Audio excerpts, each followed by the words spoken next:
A maioria das pessoas passa a vida inteira tentando mudar a própria realidade, mudando o mundo exterior.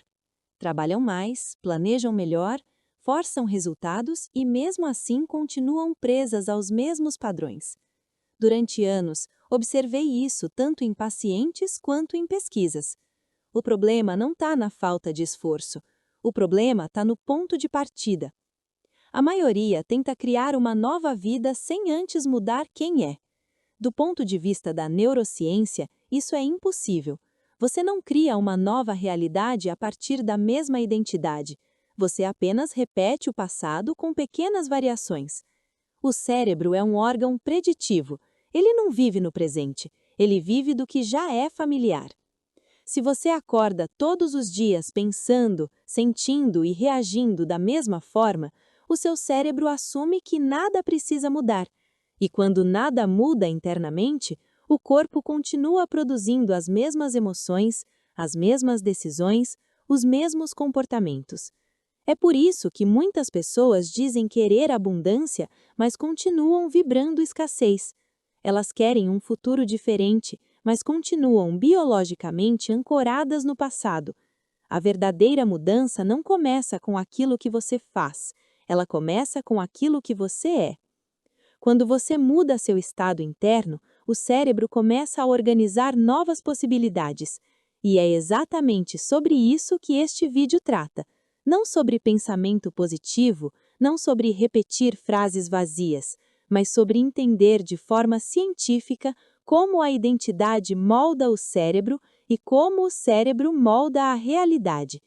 Se isso já faz sentido para você, escreva nos comentários conscientemente: eu estou pronto para mudar.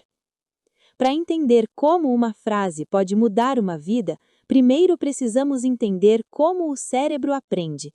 O cérebro não aprende com intenção, ele aprende com repetição. Tudo aquilo que você repete com frequência se transforma em um padrão neural.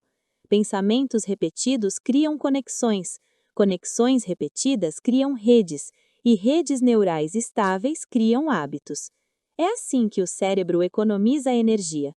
Quando algo se torna familiar, o cérebro passa a tratá-lo como verdade funcional. Ele não pergunta se isso é bom ou ruim, ele apenas reconhece como conhecido. É por isso que crenças limitantes persistem por anos. Elas não são verdadeiras, elas apenas são familiares.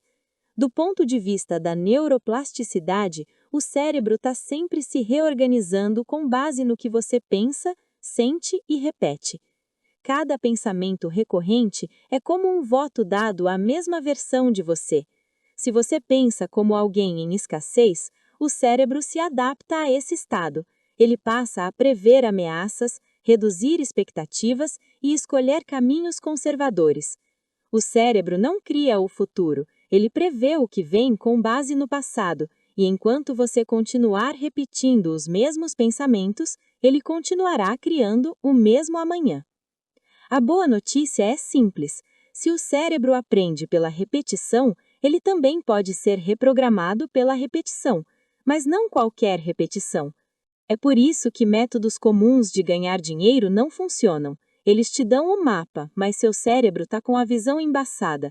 Você precisa de um protocolo de destrave que limpe essa visão primeiro, para que a ferramenta de escala finalmente faça sentido. É isso que vamos aprofundar agora.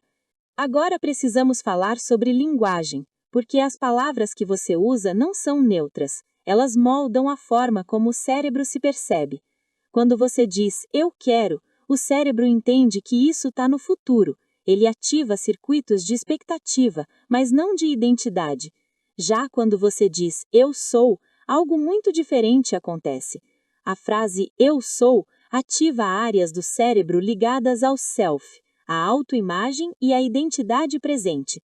Do ponto de vista neurológico, o cérebro reage como se aquilo já fosse verdade. Ele não espera provas externas, ele responde à declaração interna. Quando você afirma "eu sou", você não está pedindo algo ao cérebro, você está instruindo o cérebro sobre quem você acredita ser agora. E o cérebro sempre organiza a realidade a partir da identidade atual. É por isso que dizer "eu quero ser rico", mantém o cérebro no estado de carência, mas dizer "eu sou próspero" ativa circuitos associados à confiança, possibilidade e ação. O cérebro não distingue claramente entre uma experiência real e uma experiência intensamente imaginada como emoção. Para ele, identidade sentida é identidade vivida. Cada vez que você repete "eu sou" com convicção, você reforça uma versão específica de si mesmo. E quanto mais essa versão se torna familiar, o cérebro passa a agir em coerência com ela. A linguagem não descreve apenas a realidade, ela a constrói internamente. E tudo começa com duas palavras simples: eu sou. Toda personalidade é, na verdade, um conjunto de padrões repetidos, padrões de pensamento, padrões emocionais, padrões de comportamento. Do ponto de vista do cérebro, quem você é hoje é o resultado do que você repetiu ontem.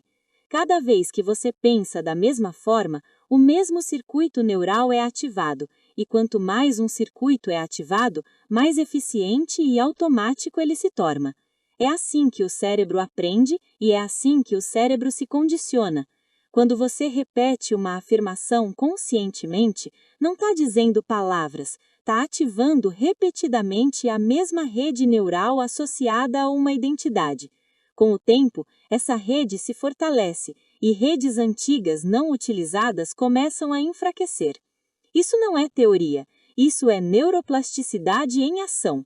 O subconsciente não aprende com lógica, ele aprende por familiaridade. Ele não questiona se algo é verdadeiro, ele apenas pergunta: isso é repetido? Por isso, repetir uma nova identidade é essencial no início. No começo, parece artificial, e isso é esperado, mas à medida que você repete, o cérebro começa a reconhecer aquele estado como conhecido, e quando algo se torna familiar, o cérebro passa a aceitá-lo como normal. A repetição transforma a intenção em identidade, e identidade sempre vem antes do resultado. Você não muda a sua vida tentando mudar comportamentos isolados. Você muda a sua vida primeiro mudando quem o cérebro acredita que você é. Até aqui falamos muito sobre o cérebro, mas existe algo ainda mais poderoso no processo de mudança: o corpo. Seu corpo vai resistir à riqueza porque ele está viciado no aperto. Por isso, eu criei uma estrutura automática que remove o peso das suas mãos. Enquanto o protocolo limpa o seu trauma, a máquina de vendas cuida da execução. Um destrava a mente, o outro enche a conta. E do ponto de vista da biologia, o corpo é a mente inconsciente. Ele armazena memórias emocionais, hábitos químicos e respostas automáticas ao ambiente. Mesmo quando você decide mudar mentalmente, o corpo pode continuar preso ao passado. Isso acontece porque emoções repetidas se tornam estados químicos familiares. Ansiedade, escassez, medo e preocupação passam a ser o normal do corpo, e cada vez que você tenta mudar, o corpo reage pedindo o estado antigo. Não porque seja bom, mas porque é conhecido. Por isso, muitas pessoas desistem. Elas até pensam diferente, mas o corpo não acompanha.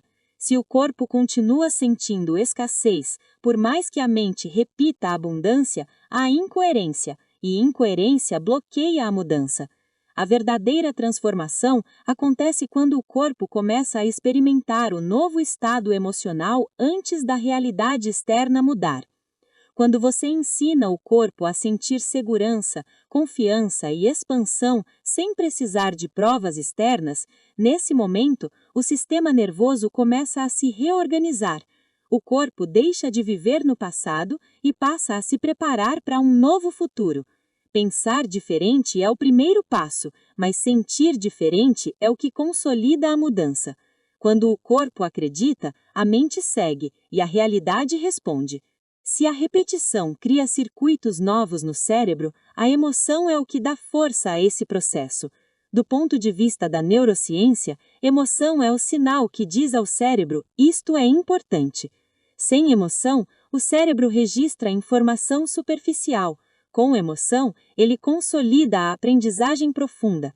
É por isso que eventos emocionalmente intensos são lembrados por anos, enquanto fatos neutros são esquecidos rapidamente. Quando você repete uma afirmação sem sentir nada, o cérebro registra-a como ruído, mas quando você associa essa frase a um estado emocional elevado, o cérebro entende que algo relevante está acontecendo. A emoção ativa o sistema límbico, libera neurotransmissores específicos e fortalece a comunicação entre neurônios. Em outras palavras, emoção é o cimento da neuroplasticidade. Sentimentos como gratidão, entusiasmo e alegria criam um ambiente químico interno propício à mudança. Não se trata de euforia artificial, trata-se de coerência emocional. Quando você diz "eu sou próspero" e sente expansão no corpo, o cérebro registra essa identidade como real. Sem emoção, a repetição demora muito mais para funcionar. Com emoção, o cérebro aprende rápido e o corpo começa a responder. A emoção transforma uma frase em uma experiência interna, e experiências internas repetidas se tornam identidade biológica. É nesse ponto que a mudança deixa de ser intelectual e começa a ser vivida. Quando falamos em mudança real, não podemos olhar apenas para o cérebro. Existe outro sistema fundamental nesse processo, o coração. Do ponto de vista científico, o coração não é apenas uma bomba mecânica. Ele possui um sistema nervoso próprio e gera um campo eletromagnético mensurável. Esse campo influencia diretamente a atividade cerebral e o estado emocional. Quando o cérebro e coração estão em incoerência, o corpo entra em conflito interno. Você pensa uma coisa, mas sente outra, e nesse estado a mudança se torna instável. A coerência acontece quando pensamentos, emoções e sensações corporais entram em sincronia. Quando você pensa em abundância e sente segurança no corpo, o sistema nervoso se organiza. A variabilidade da frequência cardíaca melhora, o cérebro sai do modo de sobrevivência, a percepção se expande. Nesse estado, o corpo não está reagindo ao passado, mas respondendo ao presente. A coerência cérebro-coração cria um sinal biológico claro. Esse sinal orienta decisões, comportamentos e a forma como você interage com o ambiente. Pessoas em coerência agem com mais clareza, menos urgência e mais confiança. E o ambiente responde a isso, não por magia, mas porque comportamento coerente gera resultados coerentes. Quando pensamento e emoção estão alinhados, o corpo deixa de sabotar a mudança e a nova identidade começa a se estabilizar. Quando você começa a mudar de verdade, algo previsível acontece, surge resistência. Isso não é um sinal de fracasso, é um sinal de que o processo está funcionando. Do ponto de vista biológico, o cérebro foi projetado para economizar energia e preservar o que é familiar. O velho eu, com seus pensamentos, emoções e hábitos, já é conhecido pelo sistema nervoso. Mesmo que esse estado traga sofrimento, ele ainda é previsível, e o cérebro prefere previsibilidade à incerteza. Quando você introduz uma nova identidade, o corpo interpreta isso como ameaça. Ele começa a gerar desconforto, dúvida, falta de motivação ou vontade de desistir. Isso não é sabotagem consciente, é condicionamento. O corpo está pedindo as velhas emoções porque está viciado nelas quimicamente. Cada vez que você sente ansiedade ou escassez, o corpo libera substâncias familiares e pede mais do mesmo.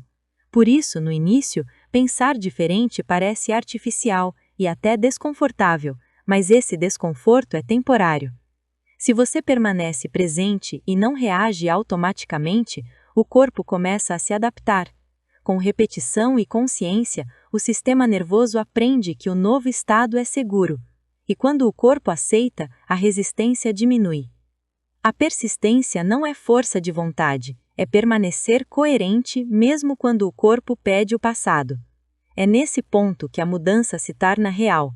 Quando o cérebro aprende algo novo, ele não precisa que isso aconteça fisicamente. Ele precisa que isso seja vivenciado internamente. Do ponto de vista neurológico, imaginar uma experiência com emoção ativa os mesmos circuitos de uma experiência real. Para o cérebro, não há grande diferença entre viver algo ou ensaiar isso com intensidade emocional. É por isso que a visualização funciona. Quando você ensaia mentalmente um novo futuro, o cérebro começa a criar memória de algo que ainda não aconteceu. Eu chamo isso de memória do futuro. Você está treinando o cérebro para reconhecer um novo estado antes que ele se manifeste externamente. Mas não se trata apenas de imagens mentais. Postura corporal, respiração, expressão facial e estado emocional precisam estar alinhados. Se você visualiza a abundância com um corpo tenso e contraído, o cérebro recebe sinais conflitantes. Mas quando você respira como alguém tranquilo, se posiciona como alguém confiante e sente gratidão antecipada, o corpo começa a aprender esse estado. Cada ensaio cria familiaridade, e familiaridade reduz resistência. Com o tempo, o cérebro passa a reconhecer esse futuro como algo possível e depois como algo provável. Ensaiar o futuro no presente é treinar o sistema nervoso para sair do passado. É assim que a mudança deixa de ser esperança e começa a se tornar expectativa biológica. Por muito tempo, as pessoas acreditaram que riqueza é algo externo, dinheiro, bens ou oportunidades. Mas do ponto de vista neurológico, riqueza é primeiro um estado interno. É a forma como você pensa, sente e decide diariamente. Pessoas em escassez não agem diferentes porque têm menos dinheiro. Elas têm menos dinheiro porque pensam e sentem a partir da escassez. O cérebro, quando vive nesse estado, toma decisões defensivas, evita riscos e enxerga limitações. Já quando o cérebro opera a partir de um estado de abundância, o comportamento muda naturalmente. As decisões se tornam mais amplas, a percepção de possibilidades aumenta, o medo diminui, não porque a realidade mudou primeiro, mas porque o estado interno mudou. Quando você afirma, "eu sou rico", como identidade, não está falando de uma conta bancária, está falando de um estado de confiança, fluidez e abertura. Nesse estado, o cérebro começa a fazer conexões diferentes, ele percebe oportunidades que antes simplesmente ignorava. Riqueza não é algo que você persegue, é algo com o qual você se torna compatível. E compatibilidade é criada internamente, através de repetição, emoção e coerência. Quando o estado muda, o comportamento muda. E quando o comportamento muda de forma consistente, a realidade inevitavelmente acompanha. Ao longo deste vídeo, eu mostrei algo essencial. Você não cria a sua realidade a partir do que deseja, você a cria a partir do que se torna. O cérebro aprende por repetição, o corpo aprende por experiência emocional e a identidade surge da coerência entre ambos. Quando pensamento, emoção e fisiologia entram em alinhamento, o sistema nervoso muda, e quando o sistema nervoso muda, suas decisões mudam, seus comportamentos mudam, sua percepção muda. A realidade não responde às palavras, ela responde ao estado de ser. Por isso, repetir uma frase não é um ato superficial, é um ato biológico. Cada vez que você afirma a identidade com presença e emoção, você está ensinando ao cérebro quem você é agora. E o cérebro, fiel ao que aprende, passa a organizar a vida a partir dessa identidade. A mudança não acontece no futuro, ela acontece no momento em que o corpo aceita um novo estado. Quando isso acontece, a realidade apenas acompanha, não por esforço, não por controle, mas por coerência. Se você entendeu isso, se sentiu isso no corpo, escreva agora com intenção real: "Eu sou rico", não como desejo, mas como identidade em construção. Se você sente que seu hardware está pronto para essa atualização, o link para o meu sistema de destrave e escala está no primeiro comentário. Não é para quem quer tentar, é para quem decidiu que o antigo eu morreu hoje.